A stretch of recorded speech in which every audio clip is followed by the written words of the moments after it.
அனைத்திந்திய அண்ணா திராவிட முன்னேற்றக் கழகத்தின் தலைவியாக, இந்திய தேசத்தின் தலைவியாக, நாளைய இந்திய பிரதமராக,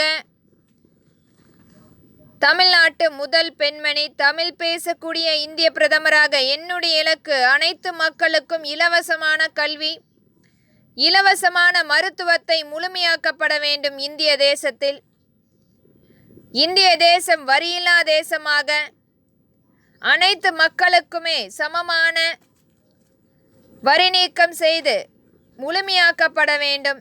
விவசாயம் மற்றும் தொழிற்குரிய உற்பத்திக்குரிய பொருள் விலைப்பட்டியல் மற்றும் அரசே நேரடியாக கொள்முதல் செய்யும் திட்டம், இதை அனைத்துமே முறைப்படுத்தும் நம்மளுடைய பாதுகாப்பாளர் சட்டத்தின் கீழ் நம்மளுடைய அனைத்திந்திய அண்ணா திராவிட முன்னேற்றக் கழகம் ஆட்சி அமைக்கும் போது இச்சட்டம் முழுமையாக கட்டாய சட்டமாக்கப்படும். இலவச வணிக வளாகம் மாவட்ட பாதுகாப்பாளர் சட்டம் முறைப்படுத்தப்பட்டு அனைத்து மாவட்ட ரீதியாக வணிக வளாகம் இலவசமாக முழுமையாக அந்த வணிக வளாகம் ஏற்படுத்தி தரப்படும். அங்கு அனைத்து பொருட்களும் ஏழை எளிய மக்களுக்கான அனைத்துமே இலவசமாக்கப்படும்.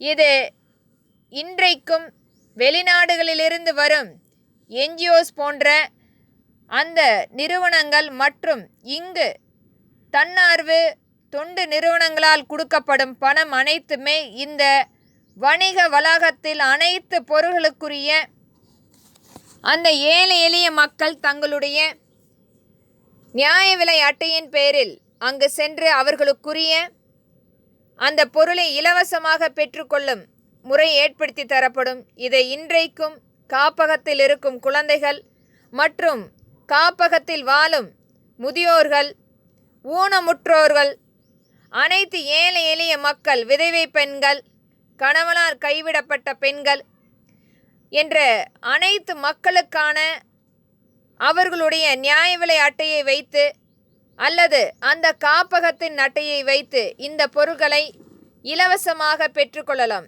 அங்கு உணவு சார்ந்த மற்றும் ஆடை அதற்கேற்ப அனைத்து பொருட்களுமே இந்த வணிக வளாகத்தில் இலவசமாக கிடைக்கும். இது மக்களுக்குரிய ஒரு நல்ல திட்டமாகவும் அரசு ஏற்படுத்தி கொடுக்கக்கூடிய ஒரு நல்ல பங்களிப்பாகவும் இந்த மாவட்ட ரீதியான இந்த வளாகம் ஏற்படுத்தி தரப்படும். இது மக்களுக்கான மக்களுடைய ஆட்சியாக திகழப்பட வேண்டும் என்பதற்காக ஆரம்பிக்கும் இத்திட்டம் ஒரு சிறிய முயற்சியாக இருந்தாலும் இன்றைக்கும் எண்ணற்ற இடத்தில் கையேந்தி கொண்டிருக்கும் அம்மக்களுக்காக நல்ல வீடுகள் அமைத்து கொடுக்கப்பட வேண்டும். அந்த 3 வேளை உணவருந்தப்பட வேண்டும். யாரிடமும் போய் அவர்களுக்கான அந்த இயலாமையை சொல்லி அவர்கள் பிச்சை எடுக்கக்கூடாது என்பதற்கான ஒரு முழு அங்கீகாரமான இந்த வணிக வளாகம் ஏற்படுத்தி தரப்படும் என்பதை முறைப்படுத்தும் சட்டமாக நம்மளுடைய பாதுகாப்பாளர் சட்டத்தின் கீழ் அனைத்திந்திய அண்ணா திராவிட முன்னேற்றக் கழகம் ஆட்சி அமைக்கும் போது இத்திட்டம் முழுமையாக்கப்படும் என்பதை திறன்பட வலியுறுத்துகிறேன். நன்றி.